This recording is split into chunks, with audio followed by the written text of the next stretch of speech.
한 영혼을 찾아가시는 하나님이란 제목으로 함께 은혜를 나누겠습니다.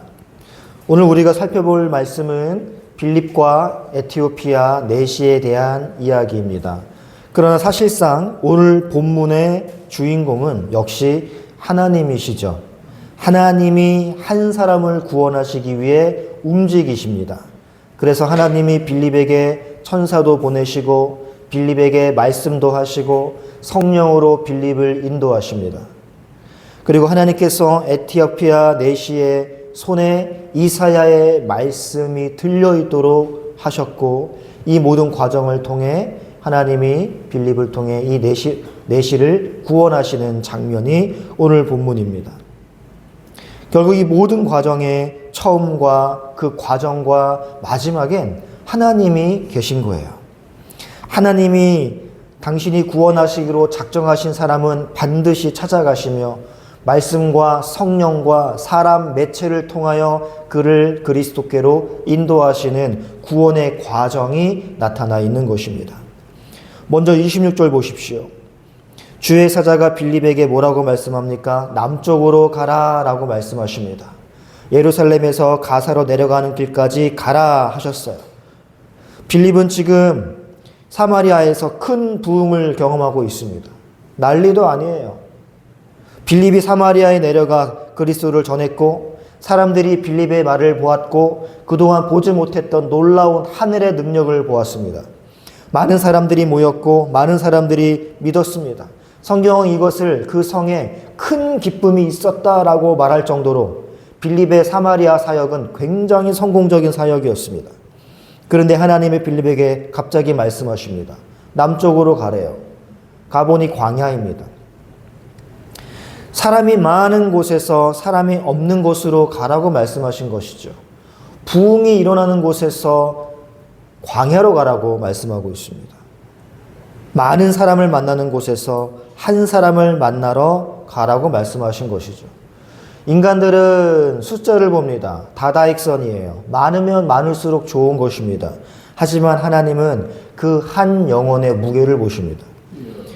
사람은 큰 교회를 생각합니다. 오늘날 메가처치가 얼마나 많이 있습니까? 사람을 모으기 위해서 경쟁 구도로 교회가 돌아가고 있어요. 하지만 하나님은 한 영혼을 너무나 귀하게 생각하십니다. 우리는 많은 사람이 모이는 곳에 하나님의 놀라운 역사가 있고 그곳에 하나님의 임재가 있다라고 생각합니다. 그러나 오늘 본문은 우리에게 분명히 보여주고 있습니다. 하나님은 사람이 많은 곳에서만 역사하시는 게 아니라는 거예요. 광야에서도 하나님은 구원 사역을 하신다라는 겁니다. 우리가 먼저 피해야 할 오해가 있어요. 하나님께서 빌립에게 특별한 음성을 들려주셨고 구체적으로 어느 방향으로 가라라고 말씀하셨으니 우리도 오늘날 신앙생활 속에서 그러한 양상이 있어야 된다라고 오해하는 것입니다. 그러나 본문을 그렇게 적용해서는 안 돼요. 오늘 본문의 사건은 사도행전의 구속사적 상황 속에서 일어난 매우 이례적이며 특별한 사건입니다. 하나님께서는 천사를 통하여 빌립을 보내셨고 성령께서 구체적으로 어떤 특정 수레로 가라라고 말씀하셨습니다. 그러나 이것을 오늘 우리에게 그대로 반복되는 명령으로 현상으로 이해해서는 안 돼요. 오늘날까지는 어제까지는 신라면 먹었는데 오늘은 갑자기 하나님이 진라면을 먹어라 하시더라. 이런 식의 인도하심은 생각하시면 안 됩니다. 오늘날 우리는 어떻게 하나님의 인도를 받을까요? 하나님의 말씀을 통해서예요. 성령께서는 말씀과 분리되어 우리를 인도하지 않으십니다. 하나님께서 기록하신 말씀을 통하여 우리의 생각을 교정하시고 우리의 양심을 깨우시고 우리가 가야 할 길을 분명하게 역사하시는 것이죠. 그러므로 우리가 하나님, 빌립처럼 우리가 누구에게 전도해야 하는지, 오늘 내가 어느 길로 가야 하는지 직접 음성으로 말씀해 주세요 라고 기대하기 전에 먼저 해야 할 것이 있습니다. 바로 성경을 펼치는 거예요. 하나님의 뜻을 알고 싶다면 성경을 펼치는 겁니다. 오늘날도 빌립처럼 이렇게 직통계시가 있다면 우리에게는 성경이 필요 없어요. 하나님은 먼저 성경 말씀을 통하여 우리가 가야 할 길을 우리 안에 내주하시는 성령을 통하여 말씀해 주신단 말입니다. 근데 문제는 뭐냐면 성령의 소욕을 우리의 욕구에 육체적인 소욕을 통하여 소멸하는 게 문제라는 거예요. 성령은 우리에게 계속 말씀하십니다. 그래서 보혜사예요. 파라클레이토스, 곁에서 속삭이시는 분이 성령이란 말입니다. 그런데 우리가 말씀을 읽으면서도 우리 안에 감동이 되어지고 지속적인 자극이 있는데도 불구하고 육체의 소욕이 너무나 강하여 이 성령의 세밀한 속삭임을 무시할 때가 너무나 많은 게 문제라는 거예요. 하나님의 인도를 받고 싶다면 먼저 말씀 앞에 나를 세우고 기도하는 과정 가운데 성령께서 세밀하게 주시는 그 감동과 인도하심에 철저하게 순종해야 됩니다. 하나님의 뜻은요, 우리의 감정이나 막연한 느낌이 아니에요. 우리의 감정이나 느낌보다 훨씬 확실한 하나님의 말씀에 나타나 있습니다. 말씀을 읽으면 성령께서 역사하게 되어 있다는 말이죠. 자, 이제 27절을 보십시오. 이제 빌립으로 돌아가 보겠습니다. 27절 함께 읽어보겠습니다. 시작. 일어나 가서 보니 에티오피아 사람 곧 에티오피아 여왕 간닥의 모든 국고를 맡은 관리인 내시가 예배하러 예루살렘에 왔습니다. 자, 빌립이 순종해서 가보니 한 사람이 있어요. 에티오피아 사람입니다. 왕실의 중요한 관리인이에요. 모든 국고를 맡았습니다. 그런데 그가 예루살렘에 예배하러 왔다가 돌아가는 길이에요. 근데 그냥 돌아가는 게 아닙니다. 성경을 읽고 있어요. 그것도 이사야서를 읽고 있습니다. 그는 하나님을 알고 싶었어요. 하나님을 찾고 있습니다. 그런데 중요한 문제가 하나 있습니다. 성경을 읽고는 있지만 그 의미를 제대로 이해하지 못하고 있었던 것이 문제였습니다. 31절 보십시오. 31절.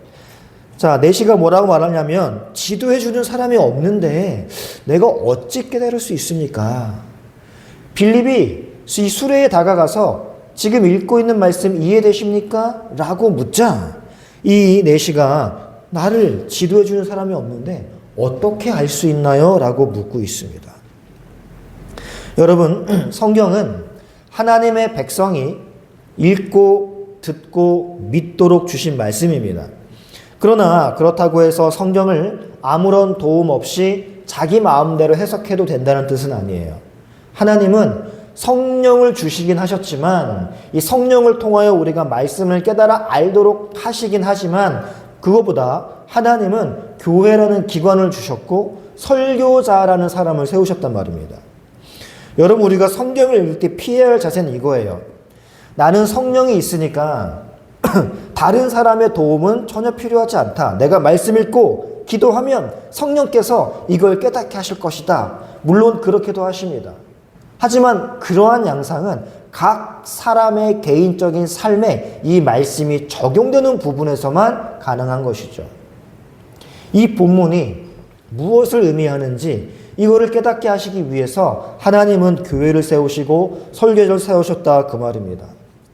제 동기 목사님은요, 후배인데 말씀 준비를 안 하세요. 말씀 준비를 안 하고 성경만 딱 가지고 강단에 올라간다라는 거예요. 깜짝 놀랐습니다. 왜 그렇게 하냐? 주석도 보고 강해식도 보고 원어도 분해하고 해서 일단 문법적으로 해석을 한 다음에 구속사적으로 설교를 하셔야지 라고 했는데 그럴 필요가 없다는 거예요. 내가 기도하고 올라가면 성령이 감동을 주셔서 따따따따 나온다라는 겁니다. 너무나 위험한 자세죠. 나는 성령이 있으니까, 물론 성령이 있는 거 맞아요. 하지만 이 성경을 올바르게 이해하기 위해서는 교제가 필요하고 사람이 필요하고 도움이 필요한 거예요. 아니, 성령을 힘입어 설교가 빠바박 나온다면 신학교를 왜 다닐까요? 왜 신학교를 졸업하고 학위가 인정된 사람에게 강해권을 주겠습니까? 성령 있는 사람에게 다 강해권을 주지. 위험하기 때문에 그래요. 여러분, 성령께서는 교회 안에서 말씀을 가르치게 합니다. 그래서 신천지의 그 유혹이 잘못된 거예요. 교회 밖으로 끄집어내요. 그리고 우리는 서로에게 말씀을 가르치고 배우고 서로 적용하도록 부르심을 받은 공동체예요. 그래서 여러분, 성경을 읽을 때 성경을 제대로 배우셔야 됩니다. 그래서 제가 주보에도 올려드렸지만 9월부터 오해하기 쉬운 성경 강해를 시작할 겁니다. 제가 한 달 정도 계속 성경을 읽으면서 특히 한국 사람들이 오해하기 쉬운 본문들을 쭉 뽑아봤는데 대략 90개에서 100개 정도 나오더라고요. 이 중에서 가장 빈도수와 무게가 높은 것부터 강해를 시작하도록 하겠습니다.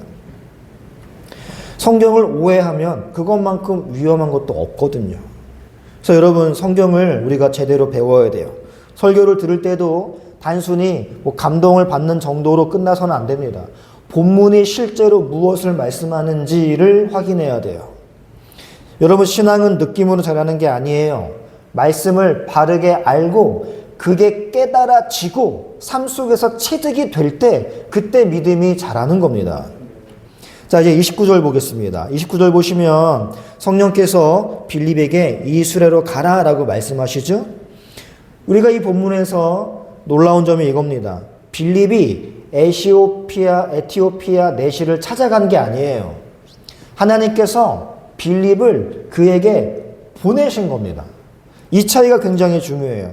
여러분, 우리가 전도한다고 생각하지만 사실 전도의 시작은 우리의 노력이 아니에요. 우리의 노력의 결과가 아니라는 겁니다. 하나님의 인도하심이에요. 하나님의 섭리인 것입니다. 하나님께서 먼저 일하시고 그리고 그 일하심 속에 우리를 사용하시는 거예요. 하나님의 주권과 인도하심과 인간의 책임은 따라서 서로 충돌하지 않습니다. 하나님께서 구원하십니다. 그러나 하나님은 이 구원을 그냥 직통으로 주시는 게 아니라 사람을 사용하여 복음을 접하게 만드신 후에 구원하시는 거예요. 하나님이 택하십니다. 그러나 그 택하심은 복음 전도를 결단코 무의미하게 만들지 않습니다. 오히려 하나님의 택하심 때문에 복음 전도가 더 필요한 것이죠. 왜 그럴까요? 하나님이 사람을 구원하실 때 복음이라는 수단을 사용하시기 때문에 그렇습니다. 이 과정을요, 바울이 로마서 10장에서 이렇게 설명하고 있습니다. 14절 보시면 그런즉 그들이 믿지 아니하는 일을 어찌 부르리요?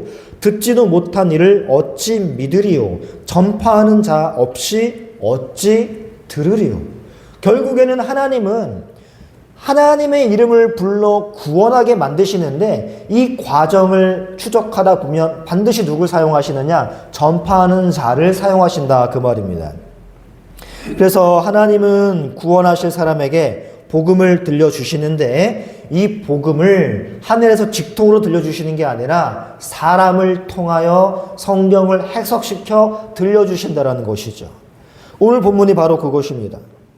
하나님께서 에티오피아 내시를 찾아가셨어요. 그리고 빌립을 보내십니다. 35절 보세요.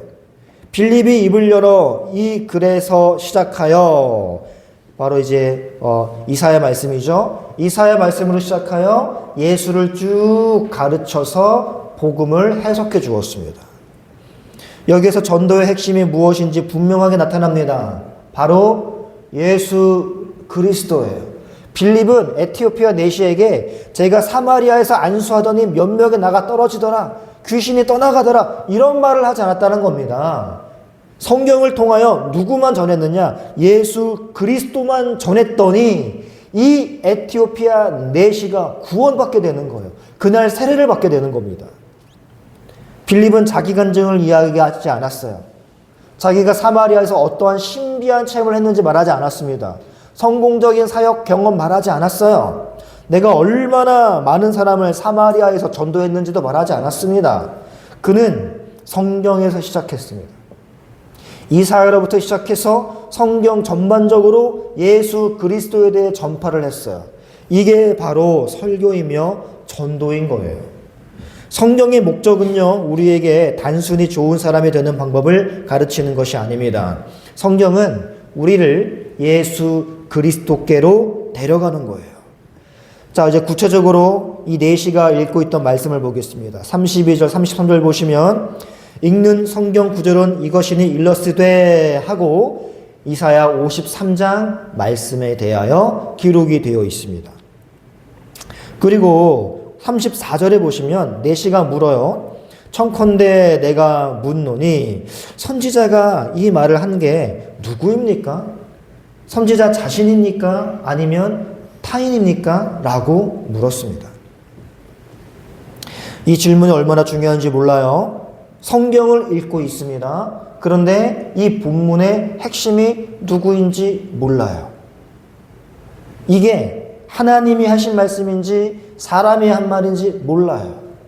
사람을 가리키는 말인지 예수를 가리키는지 몰라요. 우리가 특히 욥기를 읽을 때 조심해야 될 게 이게 욥이 한 말인지 욥의 친구들이 한 말인지 하나님이 하신 말인지 이거를 분명히 구별해야 오해하지 않을 수 있거든요. 지금 빌립도 이 본문이 누구를 지칭하는지 모르고 그냥 읽고 있단 말입니다. 그래서 물어요. 누구를 가리킵니까? 그리고 빌립의 대답은 예수님입니다. 라고 대답을 한 후에 이사야를 시작으로 예수 그리스도를 성경 전역을 걸쳐서 연구하며 해석하며 전파했습니다. 여러분, 성경을 제대로 읽는다는 것은 단순히 성경의 정보를 많이 아는 게 아닙니다. 성경이 가리키는 그리스도를 보는 거예요. 그리고 39절 보십시오. 둘이 물에서 올라올새 주의 영이 빌립을 이끌어 가심으로 내시는 기쁘게 길을 가므로. 자, 이제 내시가 세례를 받았습니다. 그리고 둘이 올라왔어요. 성령께서 빌립을 이끌어 가셨습니다. 이게 이전처럼 빌립을 어디로 가라 하고 지명하여 빌립이 걸어간 건지 아니면 엘리야처럼 에녹처럼 들림을 받아 올라간 건지 어떻게 한 건지 알 수가 없지만 중요한 건 이겁니다. 빌립이 사라졌다라는 거예요. 이제 넷이 혼자 남았습니다. 그런데요, 넷의 반응을 보세요. 빌립을 찾지 않아요. 기쁘게 길을 갑니다. 나에게 성경을 깨닫게 해주시고 나에게 세례를 준 자신의 첫 번째 목회자 빌립을 찾아가지 않습니다. 두리번거리지 않아요. 기쁘게 길을 갑니다. 왜 그럴까요? 이 넷의 믿음의 중심은 빌립이 아니라 예수 그리스도이기 때문이에요. 이게 왜 중요하냐면 여러분, 우리의 신앙이 특정한 사람에게 묶여 있으면 그 사람이 떠날 때 우리의 신앙도 흔들릴 수 있어요. 우리의 신앙은요, 특정한 목회자가 아니라 반드시 예수 그리스도에게만 묶여 있어야 됩니다. 그래야 특정 목회자가 사라지거나 바뀔 때에도 신앙이 흔들리지 않는 법이에요. 좋아하던 설교자가 떠나면 믿음이 흔들릴 수 있어요. 이게요, 특정 사람을 바라보고 신앙생활을 하면 그렇습니다. 특정 사람을 바라보고 신앙생활하면 교회의 어떤 집사가 나를 실망시키면 나중에는 교회도 싫어지고 하나님도 싫어지는 그런 불상사가 생길 수 있기 때문입니다. 우리의 신앙이 사람 중심으로 형성되면 안 돼요. 반드시 하나님, 그리스도 중심으로 형성되어야 됩니다.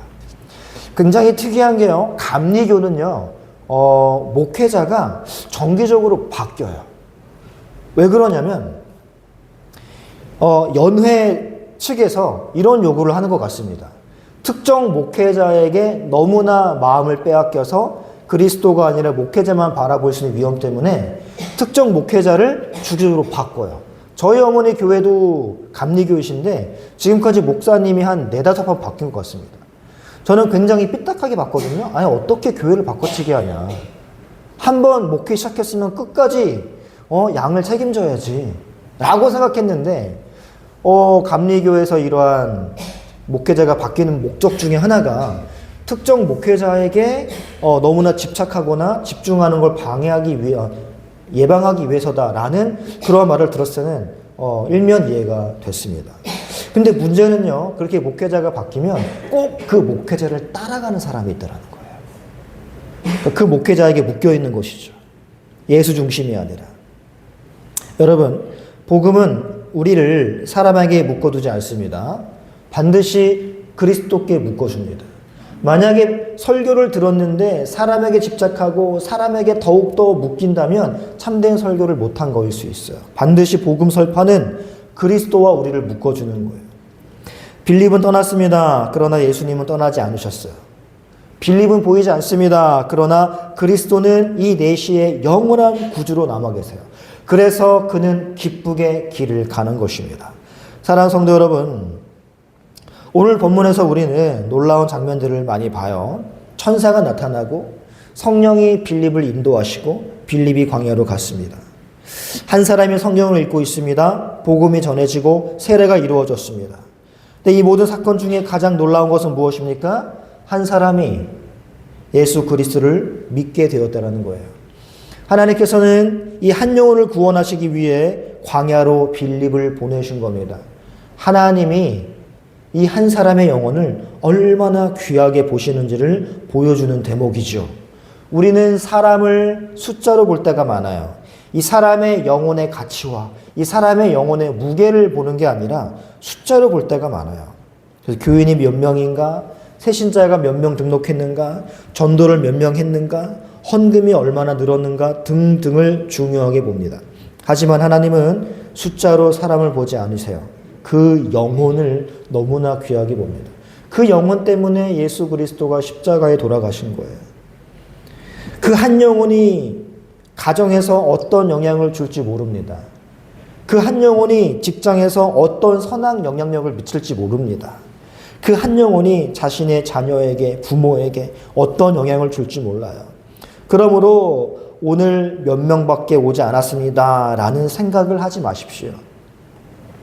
하나님께서 그 한 사람을 어떻게 사용하실지 우리는 알 길이 없어요. 그렇다면 오늘 말씀을 정리하면서 성경은 우리에게 오늘 본문은 무엇을 요구하는가? 첫째로는 하나님의 말씀 앞에 전적으로 순종하십시오. 빌립이 하나님이 말씀하셨을 때 따지지 않았습니다. 왜 제가 이 흥왕하는 사역을 내려놓고 가야 합니까? 거기 가면 사람이 있습니까? 사마리아에서 사역 잘 되고 있는데 왜 광야로 갑니까? 라고 묻지 않았습니다. 성경은 기록합니다. 일어나 가서 라는 말씀 직후에 빌립이 갔다라고 기록합니다. 일어나 가라라는 명령이 떨어지자 빌립은 갔어요. 여러분, 순종은 모든 걸 이해한 뒤에 하는 게 아니에요. 하나님을 신뢰하기 때문에 하는 것입니다. 우리도 마찬가지예요. 하나님이 말씀하시면 순종해야 돼요. 가라 하면 가야 됩니다. 용서하라 하면 용서해야 돼요. 복음을 전하라 하면 해야 되는 것입니다. 하나님의 말씀보다 내 판단과 내 감정이 앞서서는 안 돼요. 둘째로 성경에서는 예수 그리스도만을 보시기 바랍니다. 오늘 본문에서 빌립은 이사야서를 가지고 예수를 전했습니다. 우리도 성경을 그렇게 읽어야 돼요. 성경의 중심은 인간의 성공이나 처세술이 아니에요. 성경의 중심은 심리학이 아닙니다.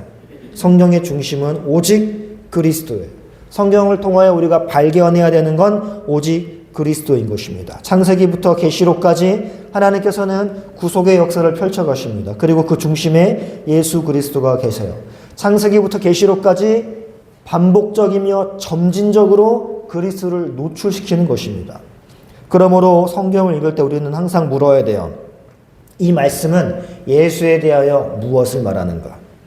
죄에 대하여 무엇을 가르치는가? 구원에 대하여 무엇을 가르치는가? 이 말씀이 나를 그리스도께 어떻게 인도하고 있는가?